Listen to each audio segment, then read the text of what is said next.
আচ্ছা কোনছে আল্লাহ বড় না মানুষ বড়? ধরো গাদা, তুই কার হাতে কার জোড়া দেশ? কুড়াই আল্লাহ আর কুড়াই মানুষ। যেটা কবার কইছে ওইটা কন। আল্লাহ বড় না মানুষ বড়? আল্লাহই তো বড়। আল্লাহ বড়, তাহলে আল্লাহর কথা না হইনা মানুষের কথা শুনেন কে? তুই কি কইতাছস? কি এর আল্লাহর কথা মানে না মানুষের কথা মানে? হ্যাঁ, কি আর মানুষের কথা শুনেন তাই না?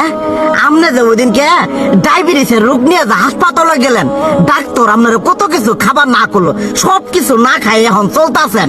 তাহলে আল্লাহ যে আপনারে কইছে যে হারাম খাবার না, সুদ খাবার না, কই আপনি তো কাম কাজ বাদ দিয়ে এলাকার মধ্যে টাকা পয়সা না গায়ে খালি ওইলে দিয়েই খান, নিজেরা টিয়াও হালাল ভাবে কামাই করেন না, ওই সুদ তো না কয়টা টিয়া করে লাভ আহে ওইলে দিয়ে দিয়ে চলে না, পেট বড় বানাইছেন।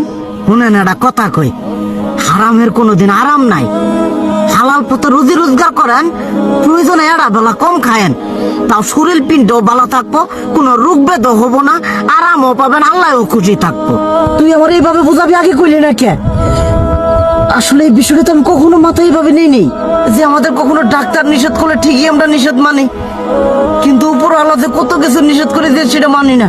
আর এই যে হারাম পথে টিয়া পয়সা কামাই করতেছেন, শরীরের মধ্যে দুনিয়া রোগ বেত হয়েছে, দেখা যাইতেছে যা টিয়া হারাম পথে কামাই করতেছেন তার তো বেশি টিয়া মনে করেন জ্বলে যাইতেছে গা বেশি।